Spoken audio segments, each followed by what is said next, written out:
मेरी शादी को अभी 10 दिन हुए थे और मेरे पति का स्वभाव मुझे पता चला, लेकिन मैं समझ के काम लिया और धीरे धीरे सब ठीक हो गया।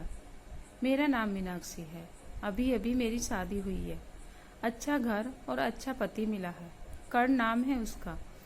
उनके पिता के हैं 2 भाई हैं। छोटे भाई की अभी पढ़ाई चल रही है। इनकी अच्छी एक दुकान है जिसे ये पापा जी और मम्मी जी की संभालते हैं। शादी को भी मेरे 10 दिन ही हुए थे और मैं अपने आप को बहुत खुशकिस्मत मानती हूँ, क्योंकि मुझे बहुत प्यार करने वाला पति नसीब हुआ है। सास और ससुर तो पति से भी अच्छे हैं। अभी अभी शादी हुई तो ज्यादातर घर पर ही रहते हैं। दुकान अभी पापा और मम्मी संभाल रही हैं। शादी को भी 1 महीना हो गया था। इनका अभी भी दुकान पर जाना वैसा शुरू नहीं हुआ। कुछ देर के लिए जाते और फिर वापस आ जाते। सुबह पापा जी जल्दी उठकर दुकान खोलते और देर रात तक वही दुकान पर बैठे रहते। मम्मी जी उनके लिए खाना ले जाया करती थी। यह दिन भर मेरे पीछे ही घूमते रहते। मैंने इन्हें बोला कि अच्छा नहीं लगता, अब आप रेगुलर दुकान पर जाना शुरू करिए, वरना पापा मम्मी कहेंगे कि मैंने आपको कंट्रोल कर रखा है। उन्होंने बोला ऐसा कुछ नहीं होगा, वो सब बात तुम मत सोचो। एक दिन हमारे कमरे की नल की टंकी खराब हो गई तो हमारे बाथरूम में पानी नहीं आ रहा था, तो मुझे नहाने के लिए हॉल के बाथरूम में जाना पड़ा। मेरे पति तब सो रहे थे। मैं बाथरूम में नहाने गई। कुछ ही सेकंड के बाद वो उठकर दरवाजे के बाहर आ गए और बाहर से ही मुझे आवाज देते हैं, मीनाक्षी तुम अंदर हो? मैंने बोला हाँ, अपने बाथरूम में पानी नहीं आ रहा था इसलिए मैं बाहर आकर नहा रही हूँ। फिर जब तक मैं नहाकर वापस नहीं आई तब तक वो दरवाजे के पास ही खड़े रहे। ऐसा वो रोज करने लगे। एक दिन वो बाथरूम में नहा रहे थे, तभी कोरियर वाला आया। कोई था नहीं तो मैं रिसीव करने के लिए दरवाजे पर गई। मैं अभी उससे बात कर ही रही थी कि यह बाथरूम से टॉवल ही भाग कर आए। आते ही मुझे जोर से कहते हैं कि तुम अंदर जाओ। फिर उससे जाने के बाद किचन में आकर मुझसे कहते हैं कि इस तरह अनजान आदमी से बात करना सेफ नहीं है, तुम ध्यान रखा करो।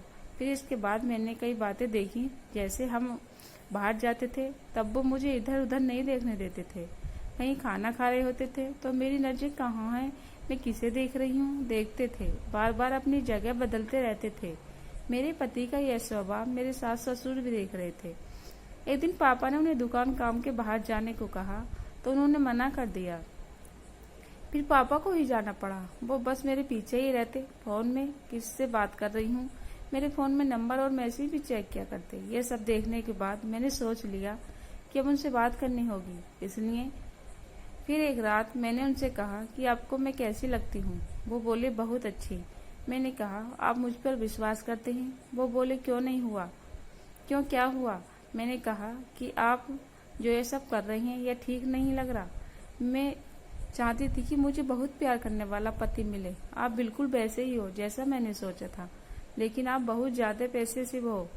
क्या आप मुझ पर शक करते हैं? क्या आपको लगता है मैं आपका भरोसा तोड़ूंगी? वो बोले नहीं, ऐसा नहीं है। फिर मैंने कहा कि आपसे अच्छा पति मुझे नहीं मिल सकता, लेकिन आपको अपने आप को थोड़ा नियंत्रण और मुझ पर विश्वास रखना होगा, वरना यह आगे चलकर हमारे लिए ही झगड़े और लड़ाई का कारण बनेगा। मुझे पता है शायद आपको मुश्किल लगेगा, लेकिन आप थोड़ा थोड़ा बदलिए। मैं आपके साथ हूँ। वो बोले हाँ, मैं कोशिश करूंगा। अगली सुबह मैंने उनको उठाया और कहा कि दुकान आप जाएंगे, खाने पहले नहीं आएंगे। मैं घर में ही हूँ, चाहे आप फोन कर लेना। वे जैसे तैसे मानकर गई। कभी रूठे तो कभी प्यार से। धीरे धीरे उनकी आदत में सुधार कोशिश कर रही थी।